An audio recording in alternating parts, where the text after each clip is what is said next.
A punch lands. You feel it. Bone against bone. No music swelling, no flashy cuts. Just impact. Now compare that to a Marvel fight scene.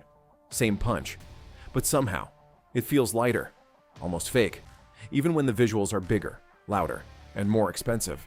Something is missing. And once you notice it, you can't unsee it. Welcome to Action Movie Insider.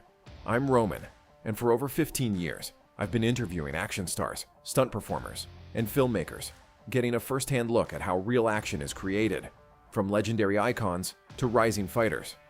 On my channel, I break down what actually makes action work, the difference between real and fake fight scenes, how these movies are really made, and where modern Hollywood, and even Hong Kong cinema, gets it wrong. So if you care about action, you're in the right place. Over the years, action cinema has split into two distinct styles. On one side, you have grounded physical filmmaking, where actors like Tony Jaa and Donnie Yen perform real choreography, captured with minimal cuts and maximum clarity. On the other, you have modern blockbuster action, driven by visual effects, rapid editing, and digital doubles. Studios like Marvel aren't doing this by accident. Their goal isn't realism, it's scale, speed, and accessibility. But in chasing that, something crucial gets lost: the sense of danger, effort, and consequence.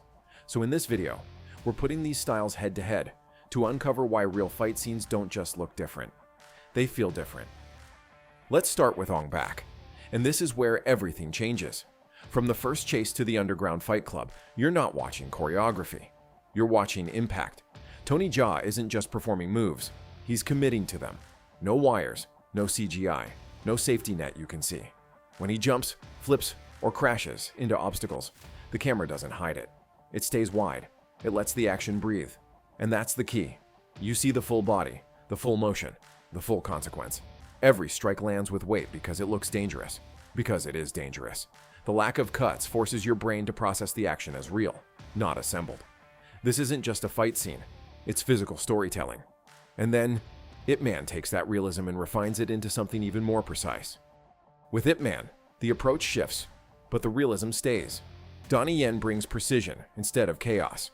His Wing Chun style is fast, controlled, and brutally efficient. Every movement has purpose. No wasted motion. No exaggerated swings. Just clean, direct strikes. But what really sells it is the rhythm. The camera doesn't cut every second. It follows. It tracks the movement, allowing combinations to play out in real time. You're not guessing where the punch came from. You see it, step by step. And because Donnie Yen is actually performing the choreography, there's a natural flow you can't fake. His timing, balance, and control make every exchange believable. It feels like a real fight, just elevated. But if Ip Man is controlled precision, then the Raid is pure survival. The Raid strips everything down to raw intensity. There's no elegance here, no polish, just close quarters combat where every second feels like life or death. Iko Uwais moves with speed and brutality, using Salat in a way that feels chaotic, but never unclear. And that's the difference. Even in tight hallways and cramped rooms, the camera stays readable. You always understand who is hitting who, and why it hurts. The hits aren't just fast, they're felt. You see bodies slam, struggle, resist, and the fights don't end cleanly. They drag. They exhaust both the characters and the audience. You're not watching a sequence, you're experiencing a fight. And here's the twist. Hollywood knows exactly how to make fights feel this real. They've done it before. So why do modern blockbusters choose something completely different? Now let's switch gears. Deadpool. On the surface, it feels grounded. The action is violent, fast, even creative. But look closer, and you'll notice something different. The camera cuts more often, the impacts are shorter, and Ryan Reynolds, while great in the role, isn't doing the full choreography in wide, uninterrupted shots. The film relies on stunt doubles, clever editing, and digital touch-ups to maintain pace. And it works. For entertainment. But the trade-off is subtle. You stop feeling the hits. They become part of the rhythm, not the focus. The action serves the jokes, the style, the character, not the physical reality of the fight. It's fun, it's stylish, but it's not immersive in the same way. And when you scale that up to something like Black Panther, the gap becomes even more obvious.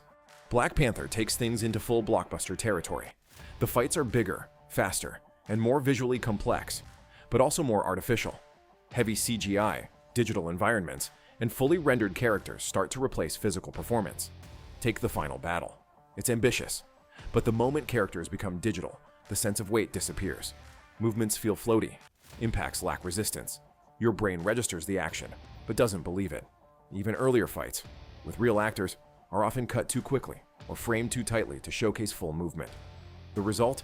You see the action, but you don't feel the effort behind it. And that's the core difference. So what actually creates that difference? It comes down to 5 key elements, and once you see them, you'll never watch action the same way again. First, camera distance. Real fight scenes stay wider. They let you see the full body, the movement, the impact. Marvel-style action often goes tighter, which hides limitations but also removes clarity. Second, shot duration. In films like Ong-Bak and The Raid, shots last longer. Your brain processes the action as continuous and real. In modern blockbusters, rapid cuts break that illusion. You're not watching a fight, you're watching fragments. Third, physical performance. Fighters like Tony Jaa, Donnie Yen, and Iko Uwais are doing the work themselves. That creates natural timing, balance, and weight. With heavy CGI and stunt doubles, that authenticity fades. Fourth, impact and resistance. Real fights show struggle. Hits don't just land, they meet resistance. Bodies react, stumble, fight back. In digital-heavy scenes, characters often move too cleanly, too easily. And finally, sound design. Real action uses sharp, grounded audio. Bones, breath, contact.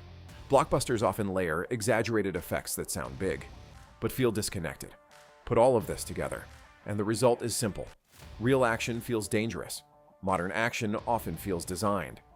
That's why the difference hits so hard. It's not about budget. It's not about old versus new. It's about priority. Films like Ip Man and The Raid are built around the action. Every choice, camera, choreography, editing, is designed to make you feel every strike. But in many modern blockbusters, action is just one piece of a much bigger machine. It has to move fast, look spectacular, and fit into a larger universe. And in that process, the physical truth gets diluted. So when you watch a real fight scene, your brain locks in. It believes what it sees. And when that belief is gone, the impact goes with it. If you want more breakdowns like this, real action versus modern filmmaking, hit subscribe and like the video. And if you're into action movie insights, follow Action Movie Insider on YouTube, Instagram, and TikTok. That's where I share extra clips, quick breakdowns, and moments most people miss. Because once you start seeing how action really works, you won't watch movies the same way again. In the next video, we're diving into something even more interesting. Why you actually got used to fake action. How years of fast cuts, CGI, and blockbuster formulas slowly changed what audiences expect. And why realistic fight scenes now feel different instead of normal. This isn't just about movies, it's about how your brain has been trained to watch action. And once you understand that, everything clicks. You don't want to miss this one. Before you go, quick one. I've just released my first action thriller, following a character you're going to hear more about on this channel, Nick Asano. It's a story about a vanished AI program, a global criminal syndicate, and a man pulled back into a world of violence he tried to leave behind. From Las Vegas to Vietnam, it blends grounded combat, real-world tactics, and the kind of action I talk about here. If you're into smart, hard-hitting action stories, check it out on Amazon.